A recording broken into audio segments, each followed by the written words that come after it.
Sahl Ibnu Hunaif റളിയല്ലാഹു തആല അൻഹുവിന് ആമിർ ഇബ്നു റബീഅ റളിയല്ലാഹു അൻഹുവിന്റെ കണ്ണ് പറ്റുകയുണ്ടായി, കണ്ണേറ് തട്ടുകയുണ്ടായി.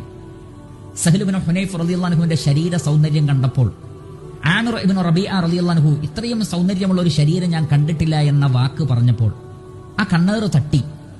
അങ്ങനെ അദ്ദേഹം കുഴഞ്ഞു വീണു. പല പ്രയാസങ്ങളും ശരീരത്തിലും അതേപോലെ തന്നെ തൊലികളിലുമെല്ലാം ഉണ്ടായി. റസൂലുള്ളാഹി സ്വല്ലല്ലാഹു അലൈഹി വസല്ലമ വിവരമറിഞ്ഞു. ഈ സന്ദർഭത്തിൽ നബി സല്ലല്ലാഹു അലൈഹി വസല്ലമ പറയുകയാണ്, അദ്ദേഹത്തിന് കണ്ണേറ് തട്ടിയതാണ്.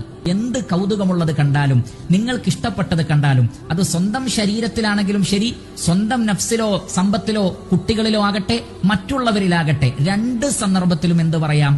ബാറക്കല്ലാഹ് എന്ന് പറയാം. മറ്റുള്ള ആളുകളിൽ കാണുമ്പോൾ മാത്രമല്ല, മറിച്ച് ബാറക്കല്ലാഹ് എന്ന് സ്വന്തം നിലക്ക് തന്നെ, സ്വന്തം ശരീരത്തിലോ സമ്പത്തിലോ സന്താനങ്ങളിലോ ഒക്കെ കണ്ടാലും നമുക്ക് ബാറക്കല്ലാഹ് എന്ന് പറയാം. കാരണം എന്താണ്? കണ്ണേറ് തട്ടാതിരിക്കുവാൻ വേണ്ടിയാണ്.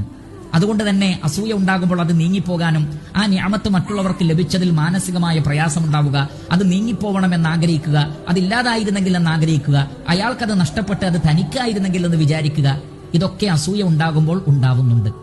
അതിനെയെല്ലാം ഇല്ലാതെയാക്കുന്നതാണ് ബാറക്കല്ലാഹ് എന്ന ആത്മാർത്ഥമായ പ്രാർത്ഥന.